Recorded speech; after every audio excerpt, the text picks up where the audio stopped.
Welcome back to the Roundrockville Tales YouTube channel. I'm the author, whatever Trevor. I'll be reading a Roundrockville tale. Last week I left you on a cliffhanger, so this week let's get right into it. Page 97, chapter 16, Redemption. To my hero Lumpy. Slate held his cup up high. Without Lumpy's quick actions, my life would have been over. Slate's eyes wide, his blood still full of adrenaline. Looking to his side, he gave Lumpy a nod of respect. I'm sorry that I ever doubted you, Lumps. Lumpy's heart felt a small sense of victory. He called me Lumps for the first time. I must have water in my ears. Did you say sorry? The joke hit the crowd and Slate laughed. Lumpy was grateful. Thank you, Slate. You're welcome, Slate. Glad I was there. Old and Roundy, thank you for always being my anchor.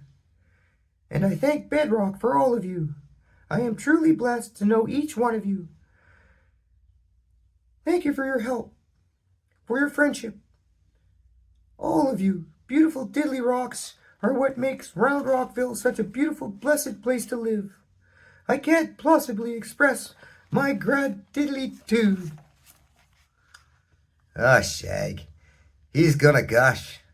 Roundy jumped up and put his arm around his friend.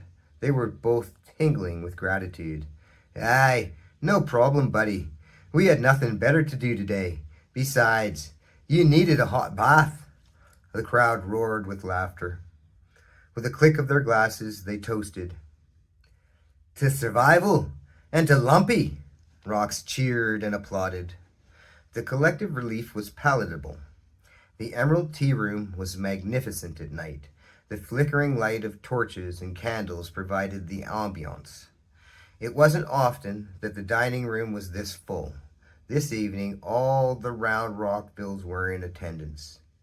Lumpy sat at the head of the table, looking over the Emerald Tea Room, frozen with joyous overwhelm.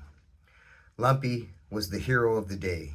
In truth, he was grateful to survive what had been an impulsive decision that set in motion a chain of events. Lumpy reflected. I took a big risk jumping in there. The rescue, the quick response, and the collective effort, Roundrockville was a strong community. If it weren't for all these rocks, we would both be gone. The round, flat rocks quickly filled Lumpy's heart with love. Lumpy observed the excitement, the camaraderie, the celebration. This is definitely a place I'm grateful to call home. Crystal approached. Lumpy, sweetie, are you okay? Yeah, I'm great. Just counting my blessings. Lumpy hooked his arm around Crystal's and they joined the party. Sylvia Stonemeyer was quite fond of Slate, but had no love for Lumpy yet. After hearing the fantastic story, she was happy they both survived. Lumpy, I can't tell you how happy I am that you were there. Thank Bedrock you were both safe. That's all that matters. You might just win me over after all. Thank you, Sylvia. Lumpy's cheeks flushed slightly. It all happened so fast. I didn't think. I just acted. Being held up as a hero was not comfortable for Lumpy. If you will excuse me, I think I need some air. As Lumpy walked away, Roundy patted him on the back, then addressed Sylvia. I got the impression you didn't like Lumpy. Roundy didn't dislike Sylvia, but they were two strong personalities. They had butted heads on several occasions.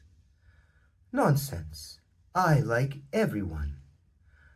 I'm just letting Linus reveal his true foundation. Today, he demonstrated a certain valor that some rocks lack. Saving Slate had indeed demonstrated Lumpy's character. Thank Bedrock Linus was there, but I'm sure if Linus weren't there, you would have jumped in to help Slate. Sylvia's remark lacked sincerity and had a particular condescending tone. Roundy gave her a polite smile. Aye, thank you for your faith in me. The thank you lacked sincerity as well. Only Sylvia could make me thank her for insulting me. Aye, and if you ever need rescuing, I'll jump into action post-haste. Bedrock knows you could use some more hot baths. Sylvia could hold her own. Like Roundy, she didn't back down. Their verbal sparring was secretly a mutual pleasure. They were more alike than either would ever admit. Though Roundy and Sylvia enjoyed their insult parades, Slate did not. He stepped between them, arms around their shoulders. On the plus side, Roundrockville now has a natural diddly hot spring. Let's celebrate. Where's Bold? A deliberate change of subject stopped Roundy and Sylvia's barbed banter. Lumpy had slipped away and made his way outside for some fresh air. He didn't feel like a hero. He just did what he had to. It was a reaction, not a choice. A deep breath brought in the faint smell of sulfur, and his mind dove into the memory of the so-called rescue. It wasn't until he hit the hot water with the rope in his mouth that he thought, "What am I doing?" Before he could answer himself, he slammed into Slate. The whole thing left him disoriented. He surprised Slate with an unsolicited air exchange. He surprised Bold topside with the 3 tugs on the rope. The sudden tension and subsequent pull on the rope surprised both Lumpy and Slate. "Bold's got us, buddy. Hang in there." They swung from side to side at the end of the rope, banging and bashing against the walls. Water flowed and pushed at them. The rope clinched around part of the harness, and Roundy's hand pulled tight, painfully tight, literally holding on for their lives. They stopped again, in a struggle, dangling for a moment. Moving again, tug, tug, tug, faster and faster. Hope crept into the chaos. Water kept fighting back, hot, salty, sulfuric water, resisting every tug. A light grew brighter, and finally, splash! They break the surface, pulled into the rotten-smelling steam, quickly pulled out of the water, and for a second, Lumpy froze in shock. Dr. Granite gently put his hand on Lumpy's back. "Okay, you're safe. You can let him go." Lumpy realized where he was and what was happening. Still holding Slate tightly, he let go and jumped back. "Help him, Doc. I'm fine." Cough, cough. Lumpy emptied the water from his lungs, gasped in a refill of stinky, steamy air, and coughed again. Lumpy was pulled out of his memory by Sheriff Rockstone Stonerock. "Well, Lumpy, I'm headed out. Y'all think you can behave yourself?" Rockstone had been watching Lumpy, and all he saw was a very likable and capable fellow. Now, after the rescue, he had a certain respect for Lumpy. He wasn't going to let his guard down, but Lumpy seemed solid.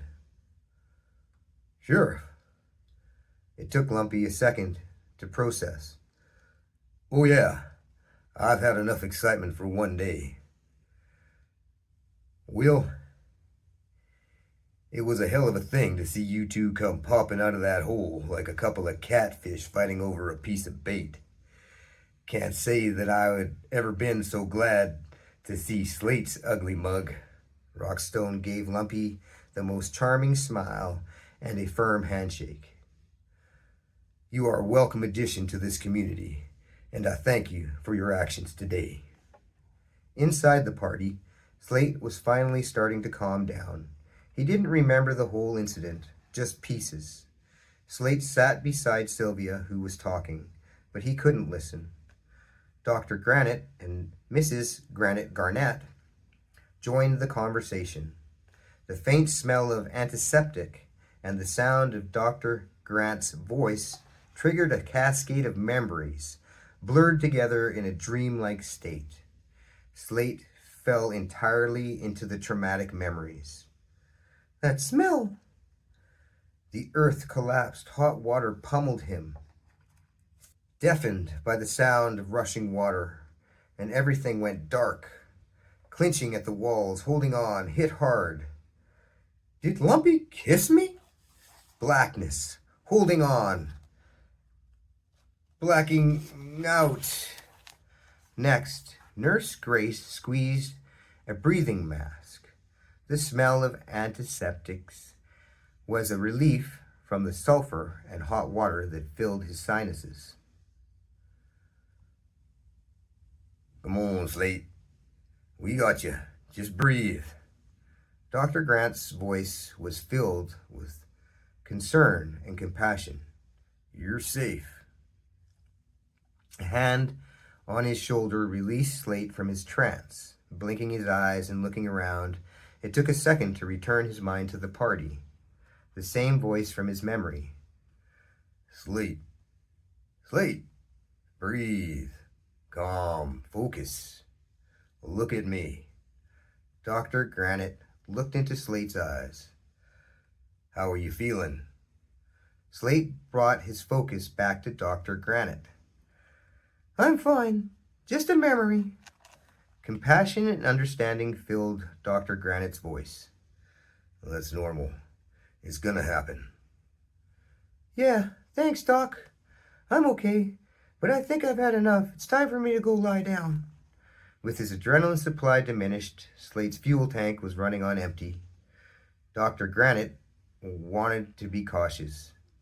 You should stay with us tonight. Just let me say goodbye to Bold and the boys. Slate stood, looked around the room.